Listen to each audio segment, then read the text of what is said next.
Today we're going to give you guys some tips on all the things you should look at whether you're at a large car auction or even that car dealer that's down the street. Let's get started.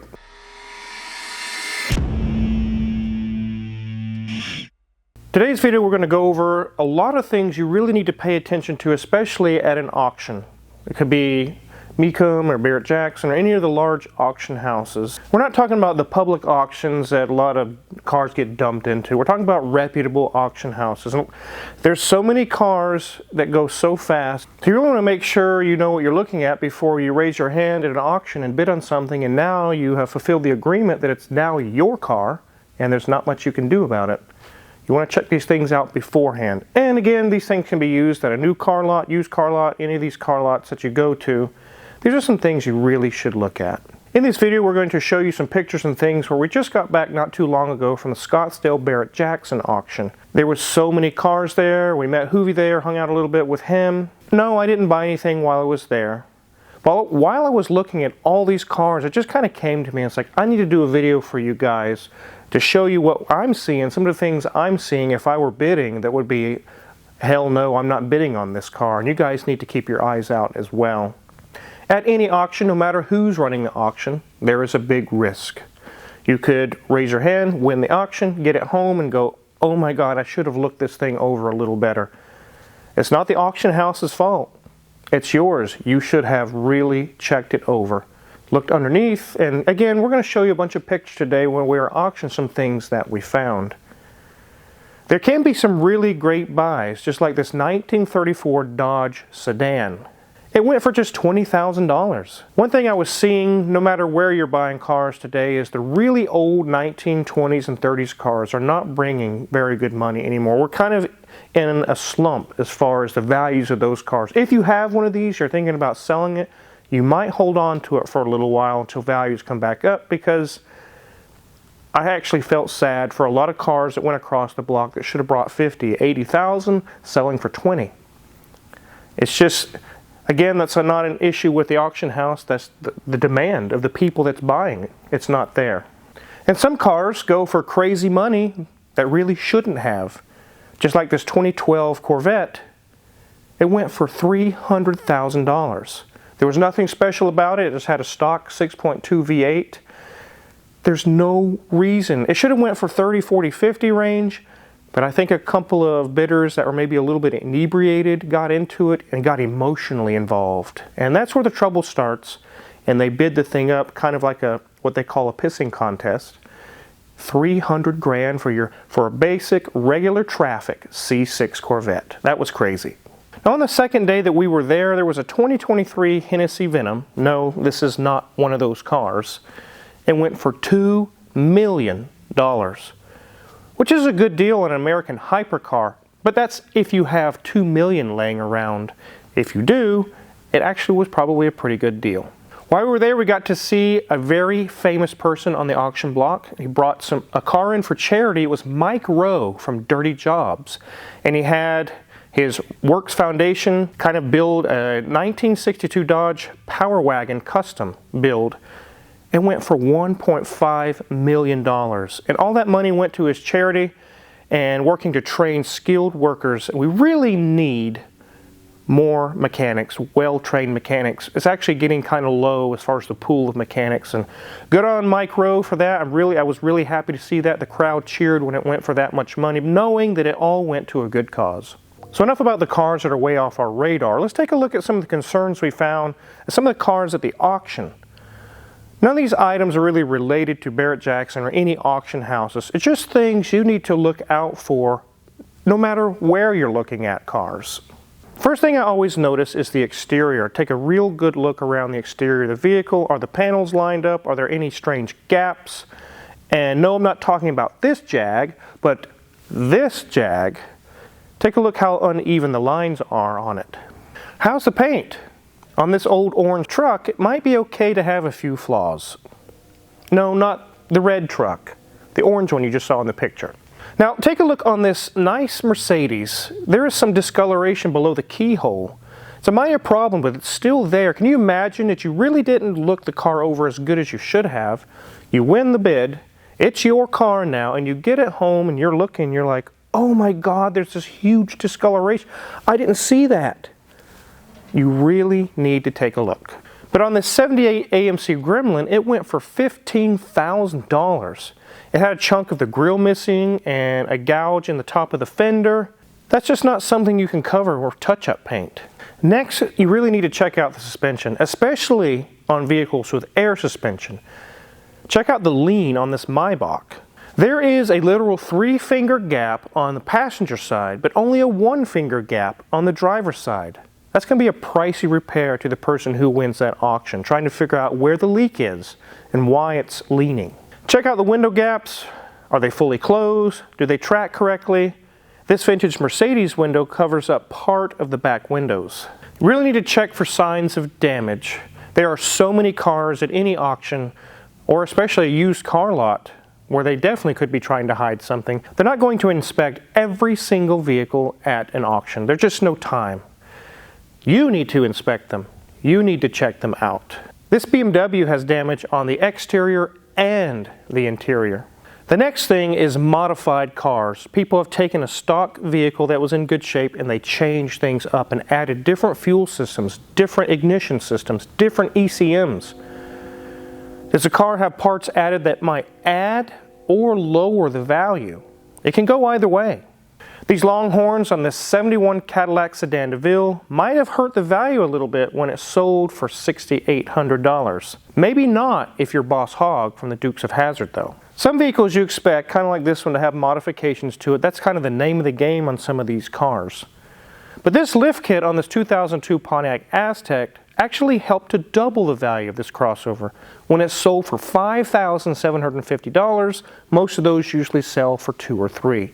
Now this 2001 911 Porsche, it looks stock on the outside, but if you look into the interior, it's a fully converted track car now. And this is definitely something to keep in mind, that you're just sitting there watching cars go across the block.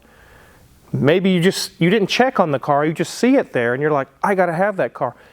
You don't know what you're buying. You need to scan the cars first, choose the ones you want to bid on, and then go to the block. Not all items are obvious. This Porsche Speedster has mismatched turn signals and turn signal bezels. They're completely the wrong ones. Now this Cobra's Mustang engine looks great, but check out the change in color between under the hood and above the grille. Again, it's not a huge issue, but I wonder what's the story behind it. They're kind of mismatched there.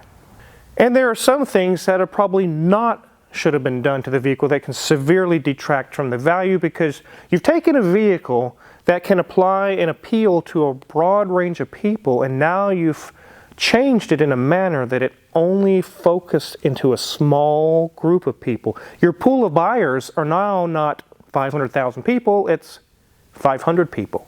Take a look at this Bentley Bentayga. It's neon pink, like electric pink.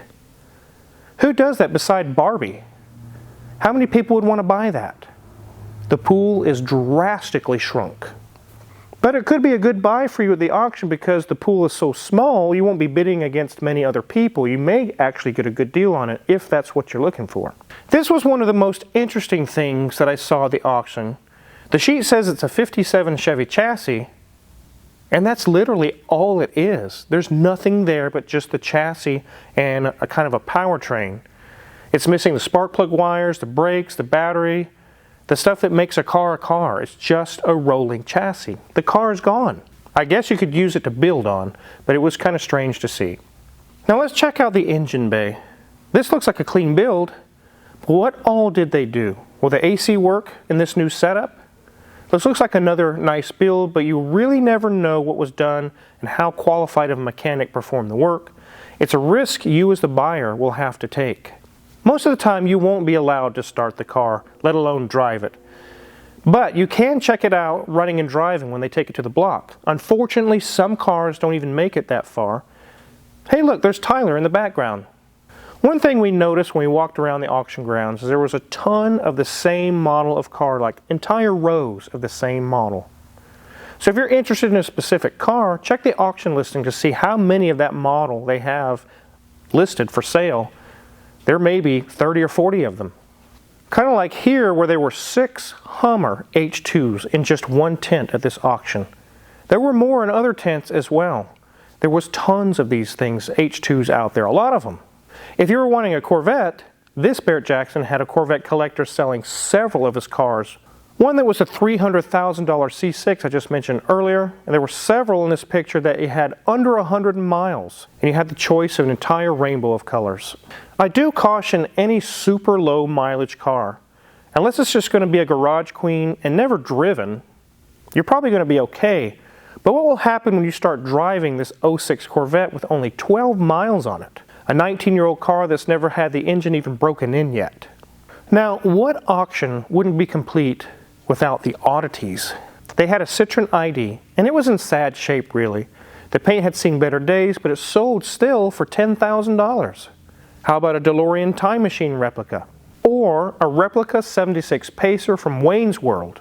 It could have been yours for 30 grand. If Wayne's World isn't your thing, how about this 76 Le Mans Recreation from Smokey and the Bandit? Such a classic Burt Reynolds movie, sold for $70,000. Now, if full-size vans didn't have such a sketchy reputation, what do you think of this '89 Ford Econoline Recreation Shaggin' Wagon from Dumb and Dumber?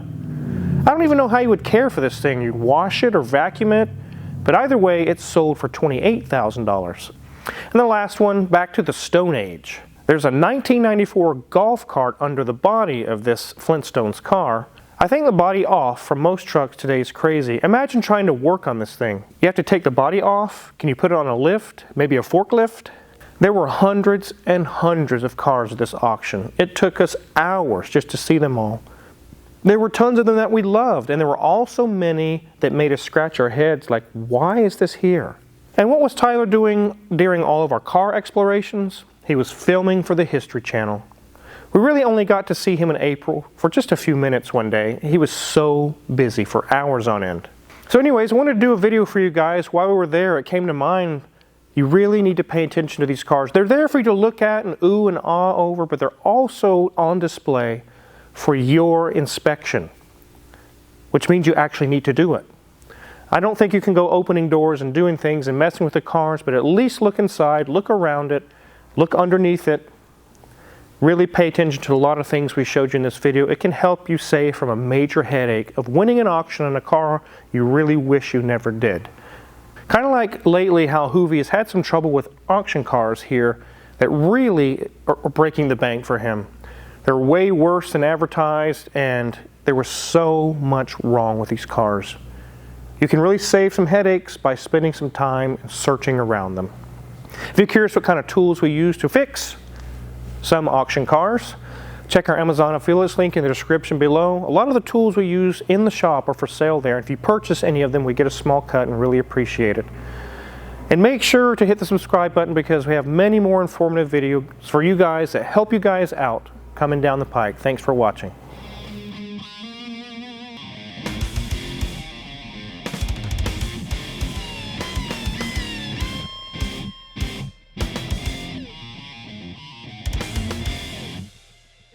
And 370 pounds in 90, and 370 pounds in 90, rolled it away, and 370 pounds in 90, down, to get down, on pay to get down, 370, 80, and 380, and 380, 90, and 390, and 390 pounds in 90, and 390 pounds in 90, down, to get down, on pay, and 390 now, you got 380, now 90, 190, and now 400, and 400 pounds in 90, you didn't quite make it if you didn't want to, and 400 pounds in 90, and 400 pounds in 90, and 400 pounds in 90, down, to get down, forward, I guess you wanted to, 400, and 400 pounds in 90, and 400 pounds in 90, down, to get